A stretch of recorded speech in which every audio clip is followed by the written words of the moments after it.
Bien, el cuarto argumento que tenemos entonces para mirar en esta mañana es el argumento moral. Obviamente habla sobre la justicia, ¿cierto? Se parte entonces del imperativo categórico, ¿sí?, de que debe haber algún orden, algún propósito especial en el universo, y de este imperativo del orden, del propósito, de la causa, de la existencia del universo, pues entonces se tiene que llegar a la conclusión de que hay un legislador, de que hay un juez, ¿cierto?, que tiene absoluto derecho de gobernar el universo. Pues se estima que ese argumento supera a los que hemos visto, porque venimos en esta evolución de pensamiento, ¿sí? Y su intento de probar la existencia de Dios, creo que ya va como en el cuarto nivel. Podemos verlo acá por el número que tenemos ahí. Podría ser esta una de las razones por la que este argumento es más generalmente aceptado que cualquier otro, aunque no todos lo formulan de la misma manera. Todo mundo en la mente, todo ser humano en su razonamiento sabe o cree, ¿sí?, que, como diría el dicho popular, el que la hace, la paga, ¿cierto? Que hay una ley de retribución, que hay una ley de que lo que usted siembra, eso cosecha. Todo mundo, cada persona que hay en el planeta entiende esta situación, ¿sí? Si hace algo bueno le viene; si hace algo malo le viene. Algunos lo llaman karma, otros lo llaman justicia universal, justicia poética, en fin, le han puesto diferentes nombres. Nosotros lo vamos a llamar el argumento moral sobre la existencia de Dios. Algunos fundan su razonamiento en la disparidad que frecuentemente se observa entre la conducta moral de los hombres y la prosperidad que gozan en esta presente vida, y sienten que tal desequilibrio demanda un ajuste en el futuro, lo cual a su vez requiere que haya un árbitro justo, ¿sí? Entonces usted va bien, usted hace todo el mal que puede, pero le va muy bien. Inmediatamente la mente razona y dice, bueno, en el futuro o más allá de esta vida o en algún otro lugar usted tiene que pagar todo lo que está haciendo. Entonces, alguien que no conozco, ¿cierto?, pero que le atribuyo poderes superiores de legislador, de juez, alguien más allá tiene que hacerle pagar a usted, ¿sí? O el caso contrario, usted ve personas o razona y que hay personas muy buenas, que siempre le pasan cosas malas, ¿sí?, estilo Mariela del Barrio. Entonces hay personas que tienen ese tipo de teología Mariela del Barrio, que siempre le va mal, y ella es noble, inocente, una cosa, la otra, y siempre le va mal. Entonces en algún momento la justicia debe alcanzarla y retribuirle todo lo bueno que ha hecho, que nunca se le ha pagado. La teología moderna utiliza este argumento de manera extensa. Los teólogos de hoy en día muestran este argumento extensamente, diciendo que el reconocimiento por el hombre de un bien supremo y su búsqueda del ideal moral exigen y necesitan la existencia de un Dios que convierta en realidad ese ideal, ¿sí? Los hombres continuamente están buscando justicia, continuamente están buscando que los niños ya no mueran de hambre y que los malos sean castigados. Entonces la última etapa de su búsqueda radica en que Dios de alguna manera va a hacer justicia a todas estas calamidades que existen en el mundo. Aunque este argumento señala la existencia de un ser santo y justo, no obliga a la creencia de Dios, ¿sí?, como legislador y juez. ¿Por qué? Porque muchas personas ven a Dios, en este punto particular, ven al Señor no como el Señor que juzga, que legisla, que gobierna, que es soberano, sino que lo ven, digamos, como el destino. Entonces el destino dice, o la vida le va a hacer pagar a usted todas las cosas que están siendo malas, ¿sí? La vida le va a cobrar. Entonces, si el jovencito se burla de la jovencita en sus sentimientos, la jovencita piensa de alguna manera instintivamente que el destino o la vida le va a hacer pagar todo eso que está haciendo mal. No necesariamente tiene que ser de que las personas tengan en su mente la ley de la retribución y crean que Dios existe. No es necesario. Yo puedo estar convencido de la ley de la retribución y negar la existencia de Dios. Sí, generalmente ese es el pensamiento. ¿Sí? Entonces, aunque es un buen argumento, por lo que hablamos de que todo el mundo tenemos en nuestra mente la ley de la retribución clara, si la hace la paga, no nos lleva realmente a saber o entender o conocer que Dios existe. Las conductas morales o inmorales de los seres humanos deben ser premiadas y castigadas respectivamente. Eso es lo que todo el mundo cree. Es la verdad. Y es la verdad. Sí. Pero no necesariamente, como les repito, ¿Cómo verdaderamente hacemos verídica la existencia de Dios? en ese argumento, No, en todo. Cualquier argumento. Porque es que, verídica, porque es que nosotros, o sea, por un lado atacamos una cosa, digo Sproul, Sí, tenemos sí, la claro. tendencia a bañar el niño y a botar Ujú. el agua junto con el niño. No le damos la sanidad a la persona. Si no hay la sanidad para decir, mire, Este es la el diagnóstico, evidencia, pero este es claro, el remedio, no. la evidencia clara para demostrar que no es que yo diga que él exista, eso no importa para nada. no Ni demuestra. ni lo afecta, ni toca la mente al hombre para nada. ¿Cómo lo demuestro? ¿Cómo hago verdaderamente notorio eso? De que él sí existe. Pues la única prueba autorizada que tenemos es la escritura.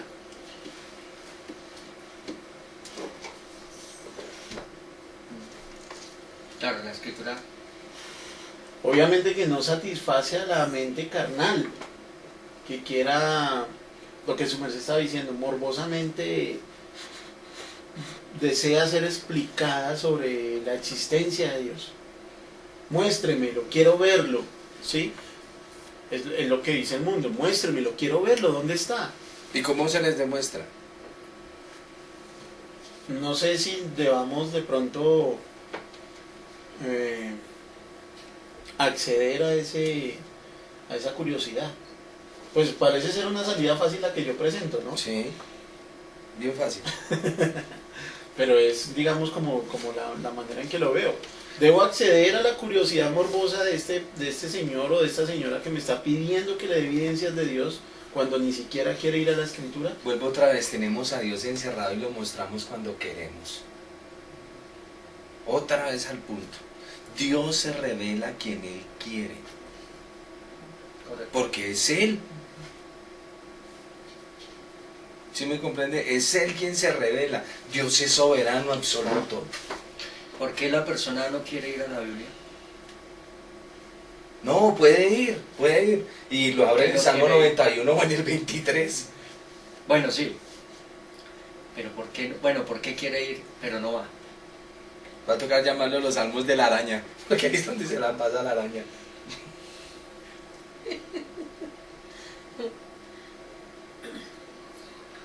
Hay un cierto sentimiento donde, por un lado, como me gusta como lo trazas, por un lado queremos acercarnos, ¿cierto? O más bien me gusta como lo plantea Tomás de Aquino. El hombre busca paz interior, busca satisfacción económica, sentimental, busca estar en armonía con todo lo que le rodea. Y como en última instancia el ideal de todo eso es Dios, entonces uno dice, la persona busca a Dios. Pero no, lo que busca es lo que hablamos, ¿sí? Estar en armonía con todo. Que mi trabajo me vaya bien, que mi familia me vaya bien, que mis hijos me respeten, crezcan, que mi esposa me respete, que seamos pareja, en fin. Por ¿sí? eso Chuchito está conmigo. Sí, exacto. Y mi Diosito me ha de ayudar. Pero no es la búsqueda verdadera de Dios. Sí, pero bueno, esa evidencia, ¿cuál es? Ahí está mostrándole una evidencia en la que está planteando el hermano Y Alex. también tengo el ¿Cuál problema. es esa evidencia que está planteando él? ¿Cuál sería, mi hermano? No salga tan rápido. Cuestiónese.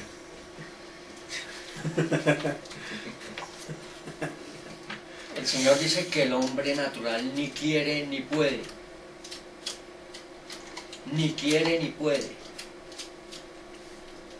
No tiene querer, está aprisionado, está muerto el querer, el verdadero querer del espíritu, está muerto en él, porque no lo hay. Y naturalmente no puede. Pero me surge la otra inquietud, que es cuando Pablo está ante los me deja atenienses y poner- les dice, al Dios no conocido es del que yo les voy a hablar. ¿Cuál era la necesidad de los atenienses? ¿Conocer a Dios? La necesidad de ellos no era la comida, ni las edificaciones, ni la tecnología del momento. La necesidad de ellos era sabiduría. Era su necesidad. Hasta el día de hoy nos golpearon con su necesidad, ¿sí? O con su hambre. El apóstol Pablo, ¿por dónde entró? Por la necesidad de ellos. No entró por el otro lado. Un día se paró el apóstol Pedro y lo vio allá, cojo allá, quebrado en el piso, 30 años, paralítico. ¿Cuál es la necesidad de él? La lógica. Levantarse. 30 años que se acostumbró a ser un mendigo. Pero seguramente yo creo que hasta se le había olvidado caminar, veía caminar, pero no sabía que era caminar, no creo, no. Ahorita que me viene ese pensamiento. La necesidad era pararse de ahí. Y el apóstol Pedro lo aborda. No tengo oro ni plata, pero le doy lo que tengo. Y le doy lo que tengo es a su necesidad. Y envió la palabra y el varón se levantó y bueno, de ahí todo lo que el Señor nos enseña. El creyente debe canalizar la necesidad de una persona para poder llegar con el mensaje. Es una contundencia. ¿Sí?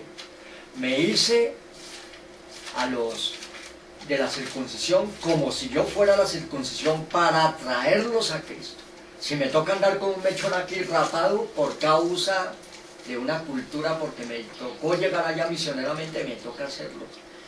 ¿Soy parte de los cristas? No. Me toca hacerme con el mechoncito, pero voy con la contundencia del poder del Evangelio. Porque el pecado que los tiene cautivados y prisioneros, lo primero que va a esgrimir son estos 4 argumentos. Aunque todo eso es estrategia, ¿no? Pero no es parte de la dimensión. Ni siquiera la estrategia, es que... Porque vuelvo otra vez al punto. O sea, soy muy No radical. puedo, perdón, no puedo... Dijo mire, Manuel Sendales, soy se lo vehemente. voy a colocar de esta forma. Enseguida mío, claro que esa es mi evidencia. Sí, señor, y su experiencia conforme a lo que Experiencia. venimos hablando. Enseguida mío hay una señora que tiene una olla Sí, una olla. de bazuco. Y ella lleva muchos años con sus hijos en ese mar. Entonces uno piensa que porque hay tanta plata, ellos no tienen necesidades primarias, como es la comida o como es algunos arreglos. Y en algún momento el Señor me permitió acercarme a ella, y cuando el Señor me va abriendo la visión, los comienzo a ver. Pues claro, ya lo entiendo, pero en la necesidad física, Sí, el los momento. veo en una necesidad tan terrible de comida, de unas cosas tan primarias, y entiendo que es el cerco del maligno, ¿sí? De su pecado, lo comprendo. El Señor que ha hecho todo este tiempo, me he podido acercarme a ella en alguna de sus necesidades. Un día llegó por la mañana y me dijo, David, don David, me dice, don David, usted tiene un corazón muy bondadoso. Pero yo sabía de dónde venía El halago. el halaguito, sí. Pero en su forma humana me envió una realidad que pasa en ella. Y en su ignorancia pecaminosa, en su condición, me ha permitido el Señor irle colocando los ticsitos, digamos, en cuanto a la palabra, en cuanto al Señor. Porque ya tiene en sus cuartos una cantidad de ídolos como es natural y de cosas de esoterismo. Y me pregunta si será cierto el infierno, si será verdad que hay que pagar, si será cierto que lo que uno siembra Cosecha. recoge. pues las evidencias las ve naturales, pero sí será que en esa eternidad después de que yo me muera, y me hace esas preguntas, y va y se da otra vuelta y sigue recreándose en todo su mal. Por ahí la veo cogiendo a los muchachos para arriba, para abajo en la noche y en el día, y me devuelve y digo, no la quiero ver. Y otro momentico viene el Señor y me puedo sentar a hablar con ella.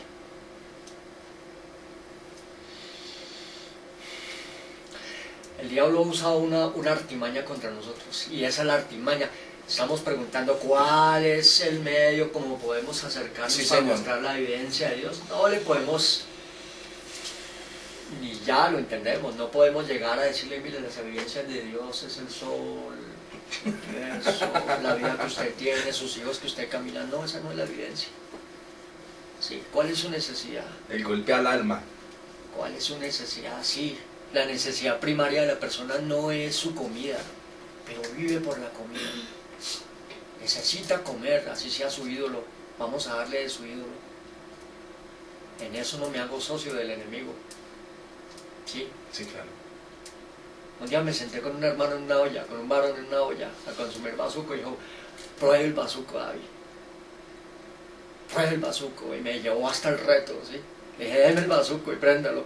Y en ese momento me dijo, no, no más, y nos salimos de la olla en ese momento. Pero fue un movimiento de Dios, porque la presión era tan fuerte en ese momento, que yo quedé así como si me hubieran dado un knockout, no sabía qué hacer, sí. Pero lo único que pude tener en medio de esa lucha fue eso. ¿Ve? ¿Y por qué pude llegar ahí? Obviamente digo pude en el sentido que fue el Señor el que me colocó ahí. ¿Sí? Porque estaba en el ejercicio de la diligencia de lo que el Señor me mandó a hacer. Pero obviamente que no lo puedo hacer en mi concupiscencia, buscando otra cosa que no debe ser. Sí, señor. Ahí es donde el Señor le manda al hombre de Dios que de esa forma muestre las bondades de Dios, porque es que hay ricos muy ricos, pero muriéndose en todas sus apariencias, como que uno ve. Muriéndose en su necesidad.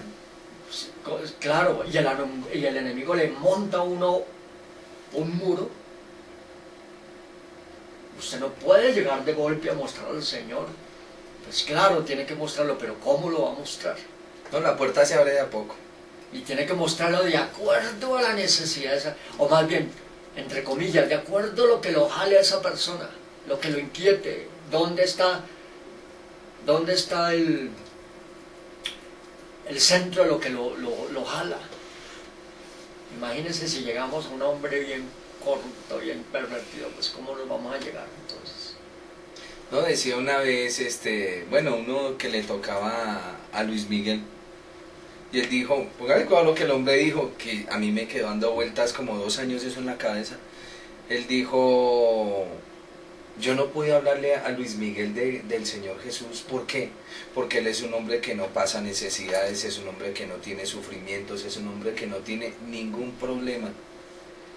Y yo vi, Señor, ¿cómo llega una persona así?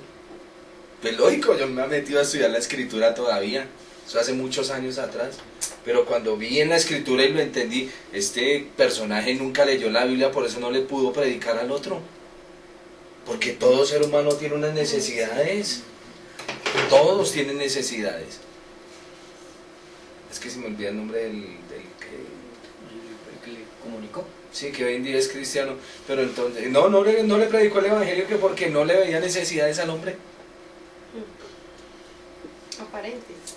Sí, no, y siempre las habrá. Entonces lo que le decía a Davidcito es que sí es parte de la estrategia, pero la contundencia es el poder. Sí, no es la estrategia, porque la estrategia no convence, pero tengo que hacerme como si fuera, con tal de comunicar, porque es que estamos hablando frente a un vivo, que es tan vivo que está muerto y no conoce no puede acercarse. Este muerto está muy vivo. Este muerto no se puede. ¿Cuándo se nos va a caer esa venda de nosotros que no se puede acercar al Señor?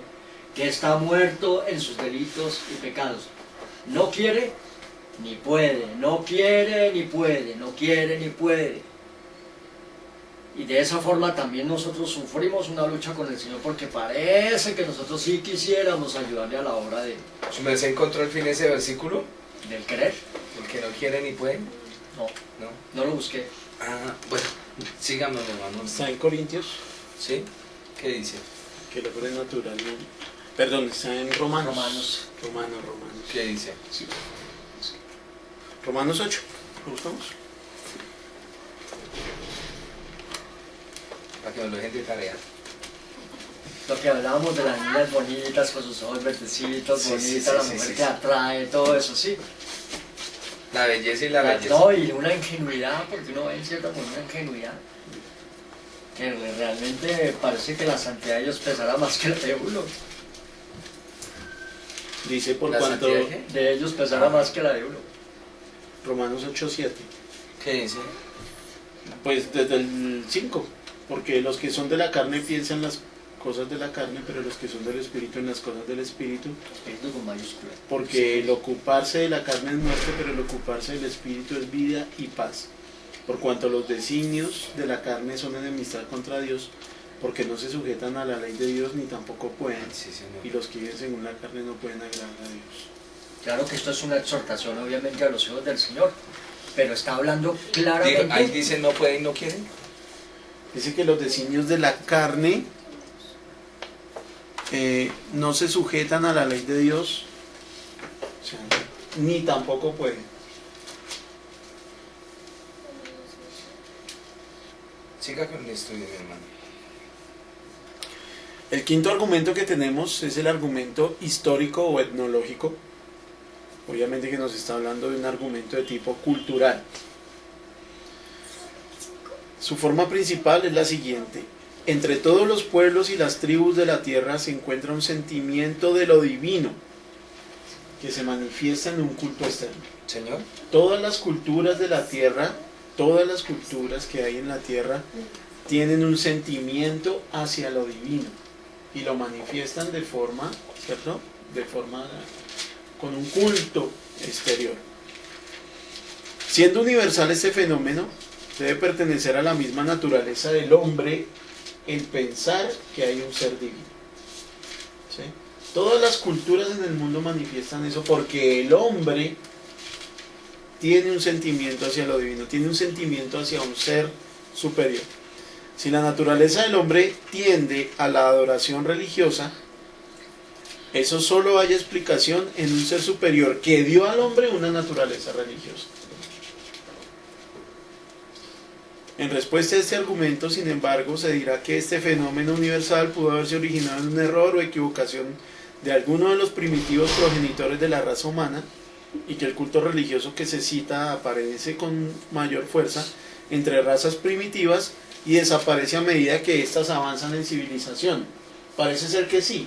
¿Qué? Parece ser que en el pasado, ¿cierto? Los hombres adoraban y buscaban dar culto a muchas cosas, pero a medida que el hombre se fue civilizando, fue dejando esas cosas de lado. Lo que se llama la evolución religiosa del hombre, donde hoy en día vemos, dicen algunos, hoy en día vemos que como el hombre ha evolucionado en pensamiento, en tecnología y en ciencia, pues ha dejado atrás las primitivas ideas de que Dios existe, de que hay que rendirle culto, que son ideas primitivas, que son ideas pasadas, donde Pero no puedo aceptar eso. No, en el donde razonamiento, perdón, un paréntesis, en el razonamiento es así. Y es tan mortal ese razonamiento que estamos nosotros pensando que somos nosotros la generación más sabia y más avanzada que ha pasado en toda la historia de la humanidad. lo que Y no yo es cierto. veo, sí es verdad, lo que yo veo es que se ha cambiado el Dios al cual adorar, ¿sí? Obviamente cuando no existían los avances tecnológicos que tenemos hoy en día, pues se adoraba el sol, la luna, las estrellas, los animales, eran adorados. Y lo que el hombre natural hoy en día piensa es, bueno, en ese momento ellos adoraron eso porque no conocían lo que nosotros conocemos ahora. Y creían y veían a Dios en esas cosas, pero nosotros hoy sabemos que eso no era Dios y que Dios realmente no existe. Pero lo que el hombre natural no ve, ¿cierto? Porque está velado, cegado por el pecado, es que cambió el sol, la luna, las estrellas y los animales por otras cosas. Entonces hoy ya se adora el cuerpo, ¿cierto? Se adora lo que su merced decía ahorita, la calidad de vida, Y entre más alto esté usted en los estatus de una empresa o algo, más será adorado, más será seguido. Mientras más seguidores tenga en redes sociales, más será adorado y más será seguido. Entonces, ¿cuál es la tendencia de la persona? Seguir, adorar al que es adorado, ¿cierto? Si Shakira hace algo y alguien ataca a Shakira, pues todo el mundo no mira a Shakira, sino mira a quien atacó. Es como si todo el mundo estuviera viendo hacia allá y usted está mirando hacia otro lado. Un ejemplo, no que tenga nada contra Shakira ni nada de esas cosas, sino es un ejemplo que coloco. Y lo debe tener, ¿no? ¿El ejemplo? No, que debe tener algo contra Shakira. El pensamiento. Sí, claro. La cuestión, sí. La cuestión es que los hombres han cambiado los dioses. Pero en todas las culturas, todo ser humano tiene una naturaleza religiosa. Busca la adoración. ¿Sí? Obviamente, como nos lo explicaba nuestro hermano James, viene en la naturaleza original del hombre la adoración. Lo que pasa es que con la caída, pues, esa adoración que debía ser exclusiva hacia el Dios de la Escritura, pues se ha manchado en esa imagen que el hombre no perdió, se ha manchado y buscó darle culto ya no al Dios de la Escritura, sino a las criaturas, como dice en Romanos. Sí. Entonces, el argumento histórico o etnológico dice, Dios existe porque el hombre siempre ha buscado la adoración, siempre ha buscado adorar a alguna cosa. Y dentro de la naturaleza religiosa, perdón, dentro de la esencia religiosa Qué lío. y adorativa de Dios, viene plasmada la naturaleza religiosa del hombre. Amén. Que es lo que el Señor está tratando nosotros, sus hijos, ¿no? Claro, es hacia este lado, hacia el lado de los creyentes. Desmontar. Desmontando la idolatría innata de la caída. Se adora lo que uno cree que es más grande que uno. Qué problema. ¿Qué cree? Que es mejor. Sí. O Porque sea, hay personas que adoran el televisor es más grande que yo, pero es mejor porque me entretiene, me da lo que no, y quiero. miremoslo de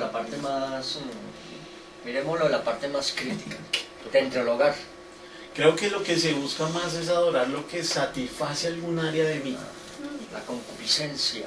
Pero, por ejemplo, dentro del hogar, el Señor constituyó la pareja. ¿Sí? Nos da la esposa, bueno, la pareja, y luego los hijos. Es obvio que es para el hombre natural responder por las necesidades de la casa, del hogar, ¿sí? Pero digamos que esa es como una cierta fachada bajo una responsabilidad. Porque realmente lo que está en el corazón interno del hombre es en su concupiscencia, es su idolatría hacia su hogar, hacia su señora, hacia sus hijos, o en el sentido contrario igual, de la señora hacia su marido. Ese ídolo de ser contemplado hacia sí mismo, ese machismo en el hombre de tener dominio. No el dominio que Dios le ha dado, sino el dominio de su posición como hombre pecaminoso, es lo que lo hace idolatrar o creer que conquisté, Sí. ¿sí? Porque conquisté de alguna forma. Sería lo que está diciendo Alex, hemos cambiado los dioses. Pero nosotros los creyentes Y los dioses Creo deben que- estar locos. están bien locos. Sí, señor. Argumento antropológico.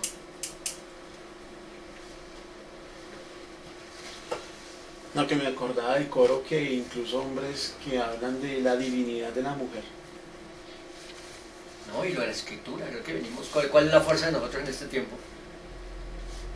En nosotros. El conocimiento de la escritura. Sí, señor. Y en algún momentico comenzamos a divagar. Y comenzó el ídolo en nosotros, más bien, la concupiscencia en nosotros a idolatrar el conocimiento.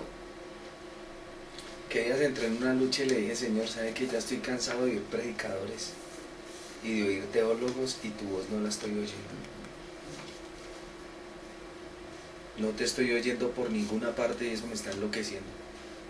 Pero Y es la ese cansancio viene del Señor, ¿o de dónde viene? ¿De su pensamiento o del Señor? ¿De su No, pensamiento? es más como tratar de comunicar lo que otros están comunicando. Que el escuchar verdaderamente al Señor cuando le habla a uno de sus directrices y de lo que quiere que haga. Porque vi que el apóstol Pablo dijo, he orado al Señor 3 veces, le he rogado que me quite este aguijón, y el Señor me dijo, porque fue que le contestó, bástate en mi gracia, que mi poder se perfecciona en la debilidad del hombre. Y porque muchas veces no estoy oyendo tan claramente tu voz, Señor. No la estoy oyendo. Catalina. ¿Sí me entiende? Ese era el punto en donde estaba peleando. Siga. El último argumento que tenemos entonces es el antropológico. Pues de antropo, Lógico. ¿sí? Y lógico. Muy bien. ¿Cómo se explica el hombre? La escritura habla acerca del hombre como hecho a imagen y semejanza. ¿Su merced tenía alguna argumentación en cuanto a imagen y semejanza? ¿Decía que era lo mismo o hay partición en las dos palabras? No, son Imagen sinónimos. y semejanza son sinónimos. Encontramos en Génesis 1, ¿cierto? Desde el 26 al 28, cómo el hombre fue hecho a imagen y semejanza de Dios. La doctrina de la imagen de Dios en el hombre se interpreta en las escrituras como la imagen espiritual, ¿no? Y no la física. Porque Y aunque Dios, se refleja en lo físico. sí, aunque Colosenses 3:10, me gustaría que lo buscáramos para aclarar un poquito este punto. ¿Génesis qué? Colosenses. Ah.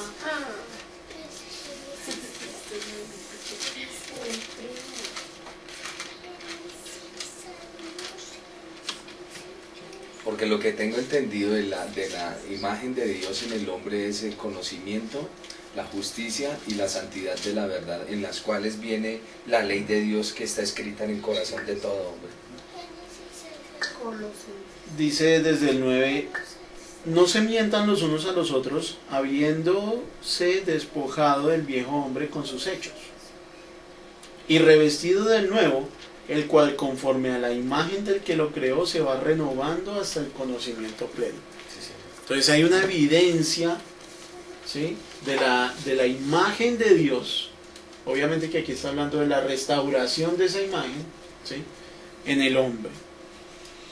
El hombre es diferente de los animales, por lo que los antropólogos llaman una cima biocultural. El hombre es un ser que usa y hace herramientas. Las diferencias entre los hombres y los animales son tan grandes que apenas parece necesario tomar tiempo en discutirlas. Los animales tienen una especie de inteligencia animal, pero la inteligencia para hablar, la mayor facilidad en adaptar los medios y fines, y por supuesto la conciencia moral y espiritual son exclusivas del hombre. ¿Sí? Aunque el hablar no es exclusivo del hombre. Pero razona sí. Digamos, un perro no puede hablar con un gato. Lo que pasa es que la argumentación que está haciendo el autor o la argumentación ahí me parece inválida. Un perro no puede hablar con un gato, pero un coreano puede hablar con un colombiano. Y una mula le puede hablar al profeta. Pero eso es un milagro. Y un loro puede hablar. Es que es lo que nosotros Eso es tenemos que mirar en entrenamiento. cuanto a temas de creación y lo que verdaderamente distingue. O sea, el punto es mostrar lo que verdaderamente distingue al hombre del animal.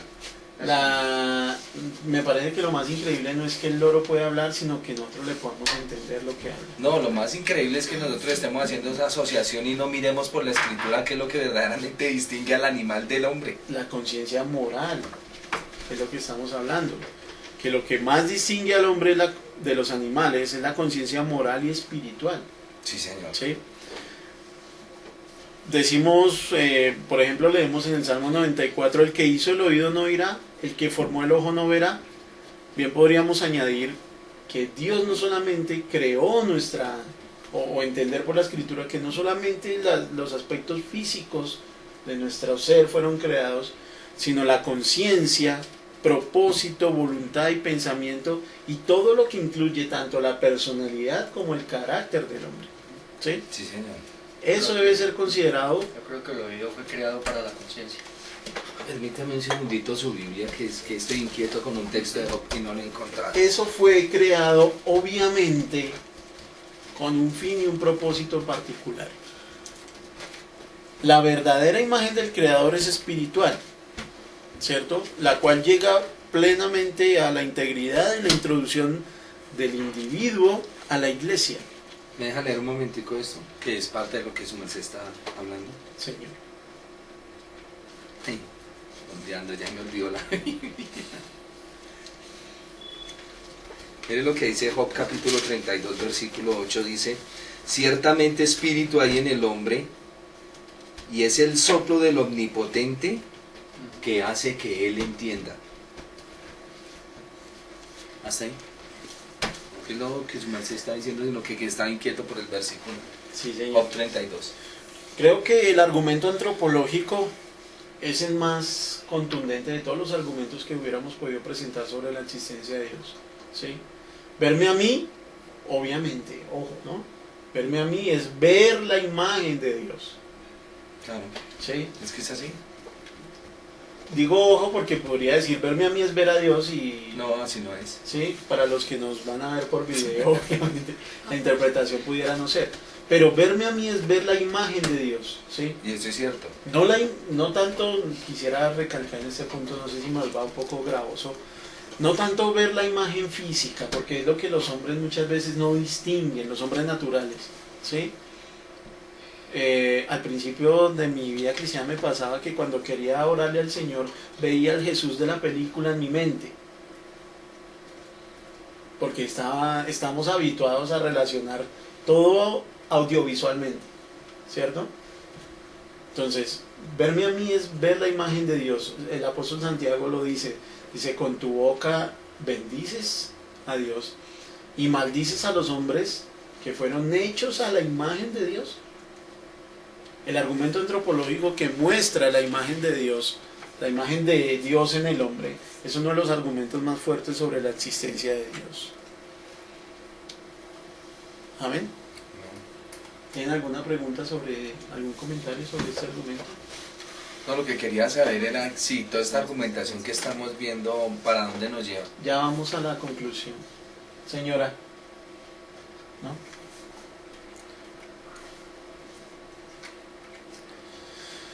Los argumentos presentados anteriormente son intentos para tratar de convencer a los hombres de la existencia de Dios. Fueron intentos de hombres para convencer a hombres sobre la existencia de Dios.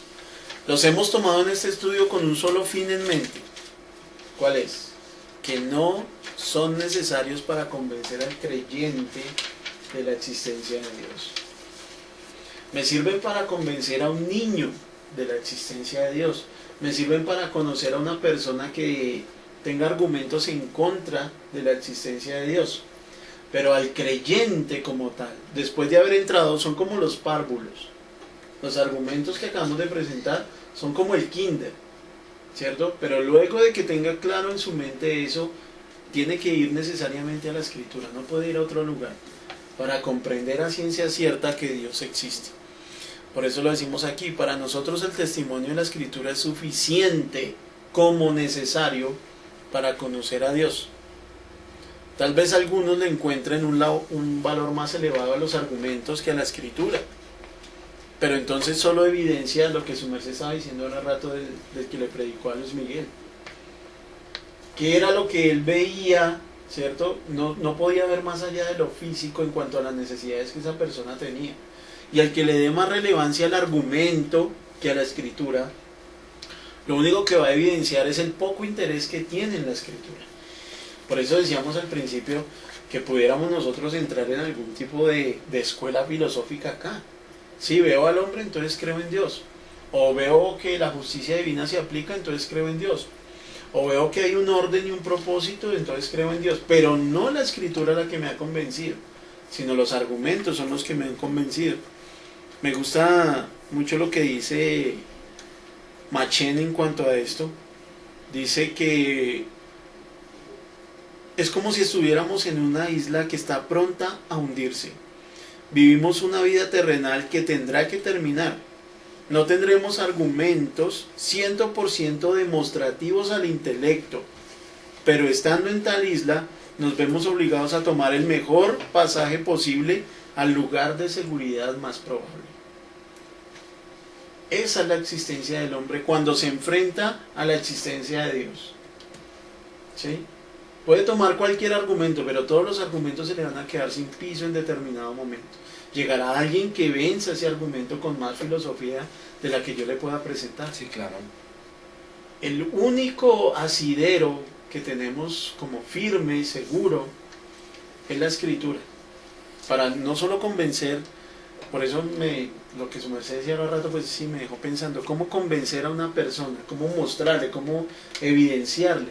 Si muchas veces yo no estoy convencido de la existencia de Dios. Evaluando, estos argumentos racionales se debe indicar, porque acabamos de decir, que los creyentes deben estar sujetos a la palabra. ¿Sí? No hay otro fin en particular. Estamos en un mundo donde el pecado y la miseria abundan. El evangelio cristiano puede ser la verdad. La evidencia es bastante poderosa de que somos moralmente culpables si no prestamos atención. En verdad, esta evidencia, comparada con la evidencia en otros asuntos, es abrumadora. Tanto que Pablo tiene la razón al decir que aquellos que tienen la evidencia y no aceptan la gracia de Dios, como en Romanos 1, no tienen ninguna excusa. Y el evangelio cristiano sí es la verdad. Sí. Lo que pasa es que no... Sí, es la verdad. Es posible que el incrédulo sea convencido y el cristiano sea grandemente ayudado por los argumentos. Pero tenemos mucho más. Tenemos la obra convincente y regeneradora del Espíritu Santo obrando la fe en nuestros corazones. No andamos a tientas, no seguimos un destello, no damos un salto a la oscuridad. Quisiera terminar con 1 de Juan 1:7, donde dice, mira,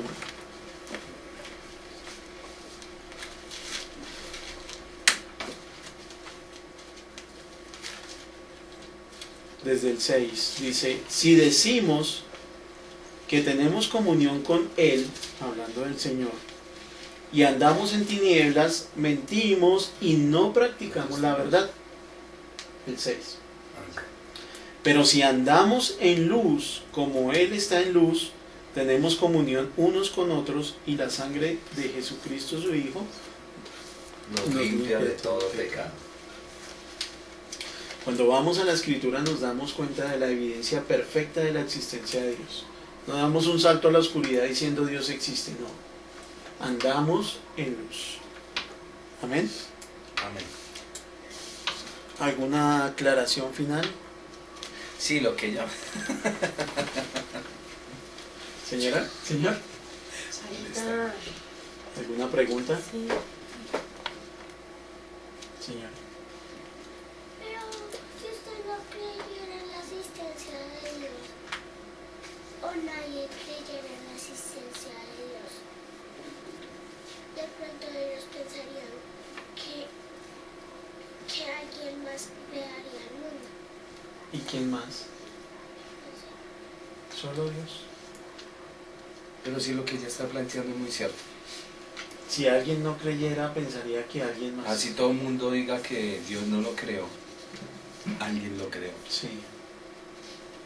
Y le dio orden. Es que lo que más, digamos, uno llega a cierta Pero edad. él no necesita probar eso. No, no, señor. El Señor no necesita probar eso en los hombres. Y ahí es donde está el debate. O el punto crítico, sensible. No debate porque no hay debate, me dijo la hermana Somalia. Pero hay sensibilidad en ese punto. En cuanto al pensamiento, uno llega, digamos, como a cierta edad donde vienen esas preguntas, ¿sí? ¿De dónde soy? ¿De dónde vengo? ¿Para dónde voy? Y la conclusión más lógica, ¿sí?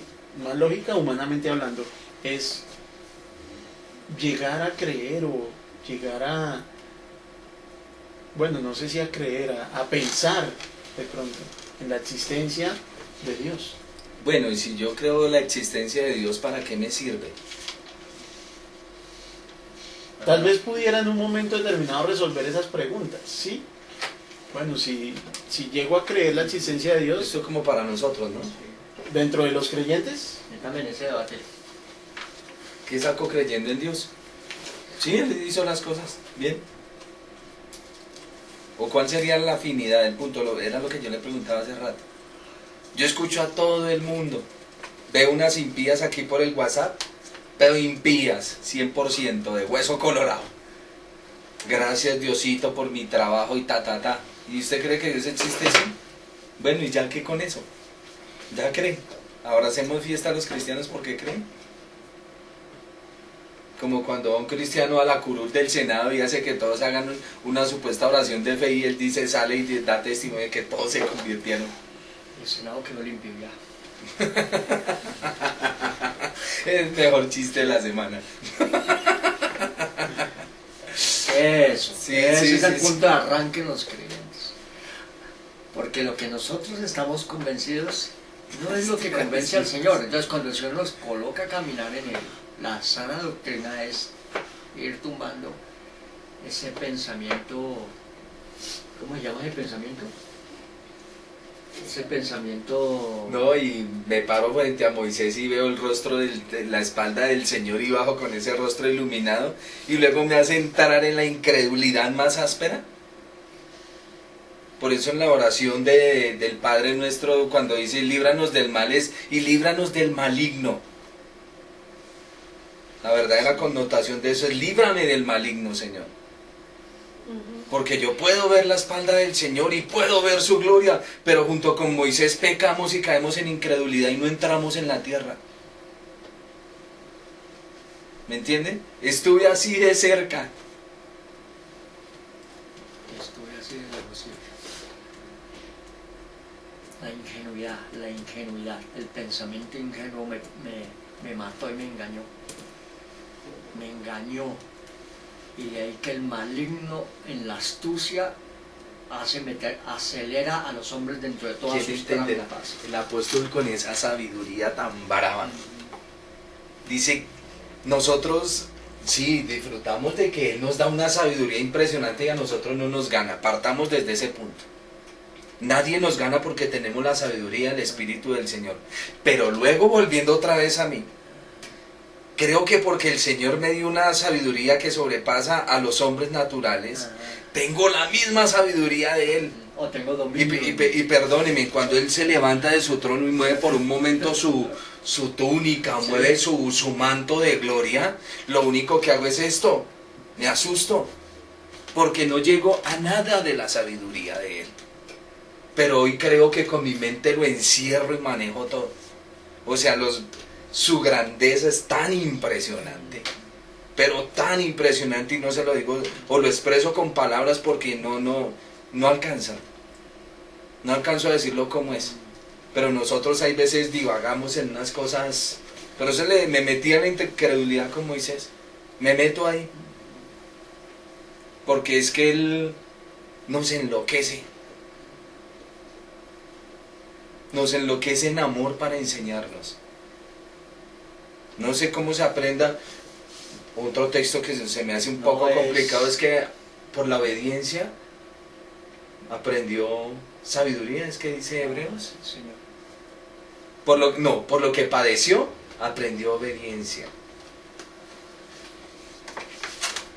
O sea, son cosas, por eso la escritura para la mente natural es locura. Yo me acerco muchas veces a la Biblia y tengo lucidez, pero mi mente es loca. El Señor me la tiene que corregir a causa de la desviación que tengo, porque ya quiero utilizar el poder de Dios para mi beneficio.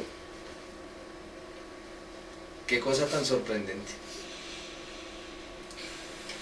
De pronto los perturbo con muchas ideas que les doy, pero Queda pendiente saber entonces el porqué del conocimiento de la existencia. ¿Para qué me sirve saber que Dios existe? Amén. Ok.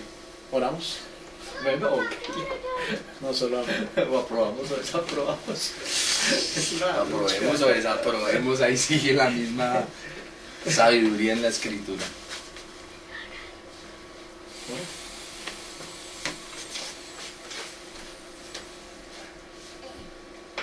días, Diosito, cuídanos, protégenos con esta palabra